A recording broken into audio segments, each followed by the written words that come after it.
The Nintendo Entertainment System is the first console we owned, and I spent a lot of my childhood playing it. I didn't have many games back then, but thanks to services like the Virtual Console and Nintendo Switch Online, I have had access to some fantastic games later in life. And here are my top 10 favourite ones. Before we get started, this is not an official list, these are just my personal favourites, and this list was decided around which games I like and enjoy playing the most. There's one choice I've made that many might disagree with me on, and I feel the time I played these games is very significant. I know a lot of people love the original Metroid, but given that I first played it after having played Super Metroid and Metroid Prime, I've never really been able to get into this one, even though I do respect it for the innovations it brought to gaming. I'm also only including one game per franchise, otherwise half of this list would be filled with Mario and Mega Man, so let's keep things more interesting, although I couldn't resist putting a Mario spin-off on here as well as a platformer, sorry about that. And as always, I don't want to spoil this list in the introduction, so the games you've been looking at so far are my honourable mentions. I'm Dave from SaveDex, so here are my top 10 NES games. Number 10. Punch-Out! A game that had Mike Tyson's name attached to it at one point, but I've only experienced the version with Mr. Dream. I first saw this game as an adult at a friend's house and fell in love with the concept. It's a boxing game that has a bit of a puzzle element to it, as you need to work out how to take down your opponent. They have different tells that let you know what kind of attack they're going to do, but working all that out isn't enough to win. You also have to have good reflexes too. It's a game that tests your mind and skill all at once. I've never managed to beat this game, but I always have a really fun time before little Mac gets knocked down and sent to the doctor. Number 9. But it's not all bad if the doctor he gets sent to is Dr. Mario. This is a puzzle game that's not all about playing endlessly to get a high score. Instead, you have viruses of different colours and you need to line up the pills to match 4 of the same colour in a line to get rid of all the viruses to clear the level. There is also a really fun 2-player mode where you race to clear the screen first. Unless your opponent fills their screen up, then it's an automatic win for you. I really like that you can set the difficulty separately, so if you're at different skill levels, you can still have a fair match. My favourite thing to do in this game though is to jump straight to level 20 and try to clear everything completely. That really gives you a challenge, but I only ever try it on the low speed, I'm not sadistic. If you're looking for a fun multiplayer NES game, then Dr. Mario definitely isn't the hardest pill to swallow. Number 8. Speaking of swallowing, let's look at the very first Kirby game I ever played. My introduction to this character was seeing this weird pink thing in Super Smash Bros. On the N64 who swallowed opponents. But the Wii Virtual Console let me see what he can do in his own game.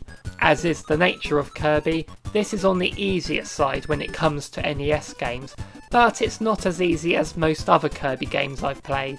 I do enjoy the transformations too, the sword and wheel being my favourite. There's also some fun mini games and the levels themselves have hidden secrets that you can find just for extra health and power-ups. Exploring is always fun. Number 7. The Legend of Zelda. Yes, exploring is fun, and you do plenty of it here. As I said in my intro, the time I first played these games is very relevant to my enjoyment of them. Like with Metroid, I played this one at the wrong time. My first Zelda was Ocarina of Time, and I had played Majora's Mask, Wind Waker and A Link to the Past before this one.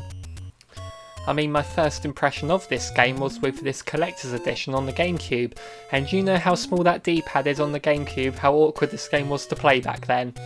But I have found myself enjoying this one a lot more than Metroid, mainly because I found the world more fun to explore, and I just have more of a bias towards Zelda games in general.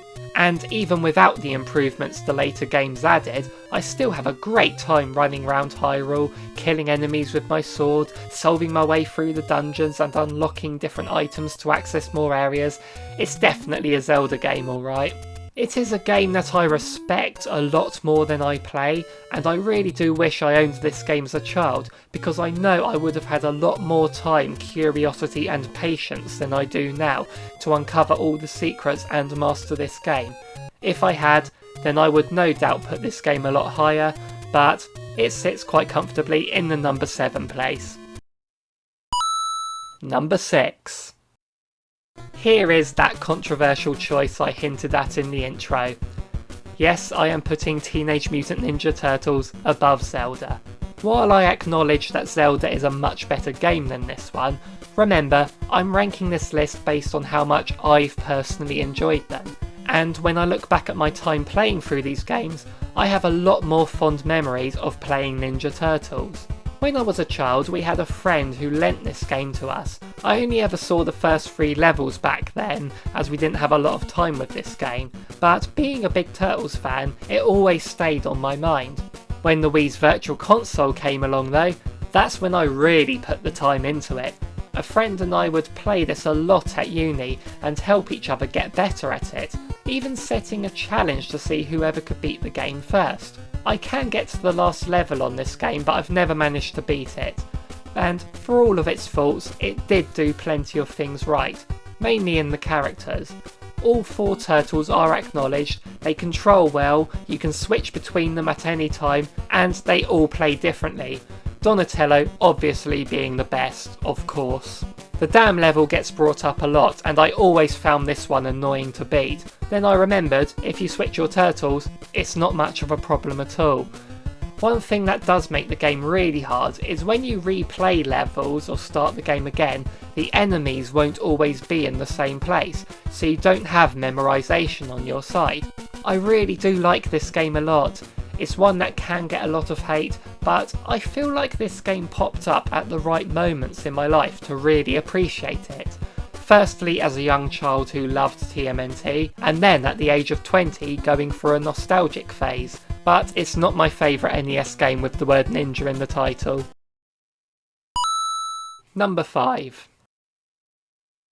That honour goes to Ninja Gaiden. My only exposure to this series as a kid was the Game Gear version, which I found hard at the time but beatable. So I looked forward to trying this one out on the Virtual Console and wow, it's a lot harder than the Game Gear one, but that didn't stop me trying. There's something about controlling ninjas and games that I really like. The fast movement, the animations, and the wall jumping really make this game stand out for me. It is a really difficult platformer, but unlike with the Turtles, enemy placement is the same each time, so you can make steady progress as long as you put the time into practicing the levels.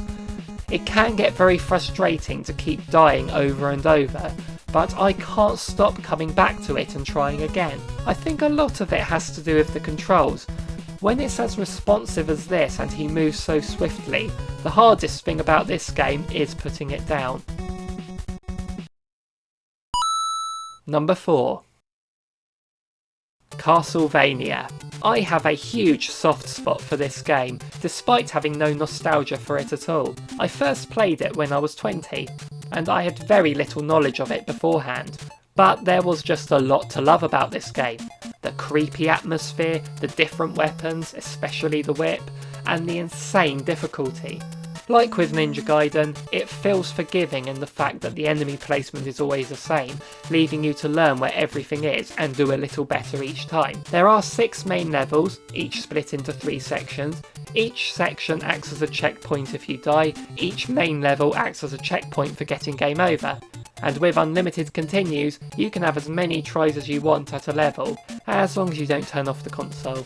The furthest I've ever gotten up to is the 5th boss, Death, and that's quite appropriate as Death is usually how all of my runs end in this game, but still I love this one. Number 3. Chip 'n Dale Rescue Rangers. I got this game for my birthday as a kid and loved everything about it. You can play this 2-player simultaneous, where you can pick up and throw your companion to either help them out or mess them up, long before New Super Mario Bros. Wii came along and paraded that feature. The levels were varied and well designed, Everything looked really big, the music was really catchy, and it was always fun to pick up blocks and throw them at enemies. I would love to talk about this game more, and I currently have a script drafted for a future video about it, so make sure you subscribe so you don't miss it. All I can say for now though is as a child it was a lot of fun to me. It is on the easier side compared to most games on this list, and I also have it on the Disney Afternoon Collection on PS4. And I do find myself drawn to it every now and then because sometimes some crimes just go slipping through the cracks. Number 2. Everyone has a favourite Mega Man game. Most people say 2, but I'm a rebel, so I'll say 3. Although for me, 2 does come in second. Appropriate. 3 is the one I had as a child, so it will always be my favourite. As with other Mega Man games, you can pick between 8 levels in any order you want, each themed after the Robot Master in charge. When you beat them, you get their power, and each Robot Master is weak to another one's power. Work out who is weak to what, and you'll have an easier time. I never knew about this as a child, so I was able to just learn their patterns and beat them straight up with the Mega Buster. The enemies and power-ups might not be the most iconic, but they are to me. I will always look at Top Man, Snake Man and Needle Man a lot more fondly than Airman, Guts Man, Metal Man and other highly regarded characters. You also get to fight the Mega Man 2 Robot Masters in this game as well, so there you go. This is also the game that introduced the Slide, Proto Man and best of all, Rush. He can give you a spring jump, a submarine or a jet that can freely move in any direction. Oh, the soundtrack is pretty damn good too. Number 1. So, which one is it? The first NES game I played? A very different style of Mario platformer? Or the very best NES game I've played and one of my all-time favourites? Did I make it too obvious? Probably not very surprising, but this is my favourite NES game of all time. I've played this so much as a child, I've played it so much as an adult. It's just one of those games that I can very happily put on and blast my way through it. It took what the original Super Mario Bros. Did and expanded on everything. More levels, more power-ups, more enemies, a world map that gave you more freedom, and the ability to fly in the air. I found the levels so much fun to explore, and there were secrets to be discovered all over the place.